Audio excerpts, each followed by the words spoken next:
And the first point there, I think it's very important for us to verify all information you get online and never take it at face value. I'm sure you must have heard about WhatsApp University. A lot of us receive a lot of information on WhatsApp or social media or through other sources that we need to really verify before believing. And similarly, moving on to the next point, which is very connected to the first one, it's also our responsibility to post authentic and verified information as far as possible. And especially if you're part of a community of practice, to ensure that there is quality information on your community of practice. There is, I think there is a responsibility that we all have to verify all that we post. The next one is important to practice digital detox. Absolutely. So my answer to my friend on Twitter is, engage in conscious quiet time or off-screen time.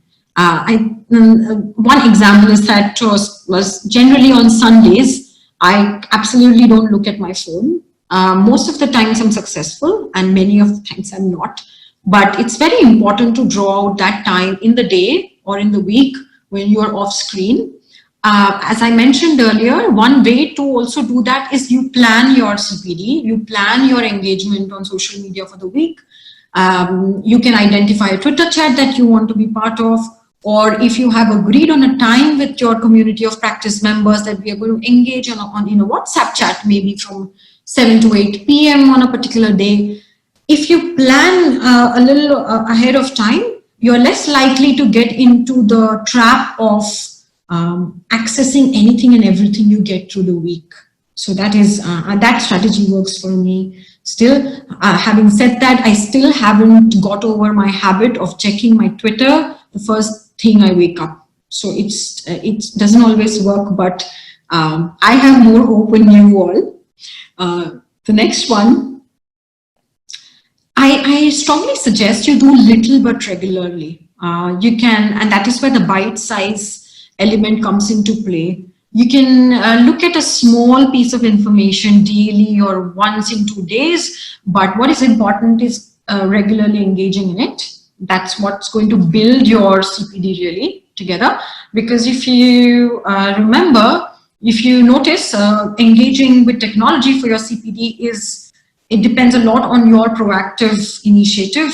It depends on your discipline. It depends on your planning. It really starts from you. You have to direct it. And for that to happen, if you do a little regularly, you're more likely to build on your skills rather than doing a lot in a particular week and dropping it for some other weeks. I think it's very important to be open-minded with technology. I really suggest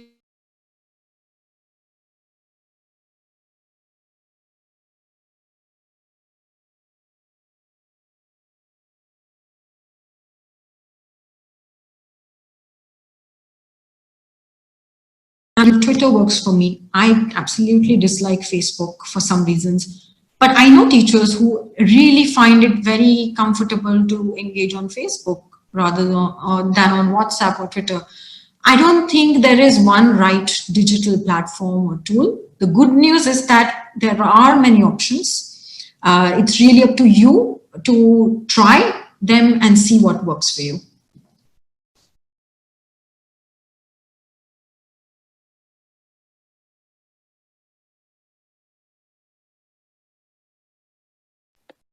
Just a quick update. We're at exactly 6:30. Radhika?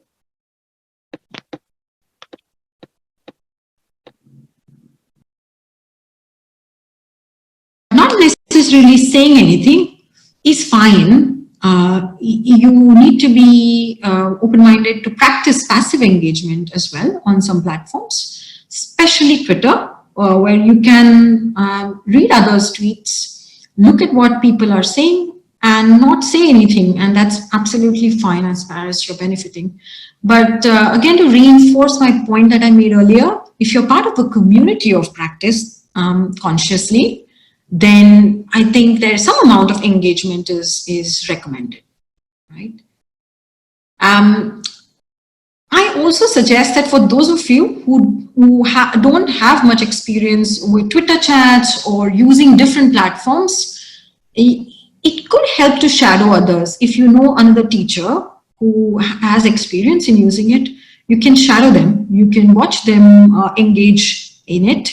You can reflect together on it.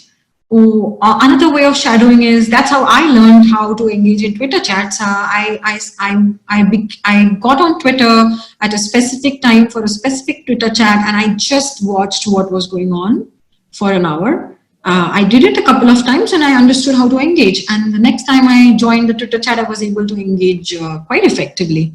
So that is one strategy you can use if you don't have much help in terms of learning new skills. The next one is it's very important to learn additional skills. I think this is the most important point. And again, this has come up when I sort of engaged in a crowdsourcing activity on Twitter for preparing for this webinar.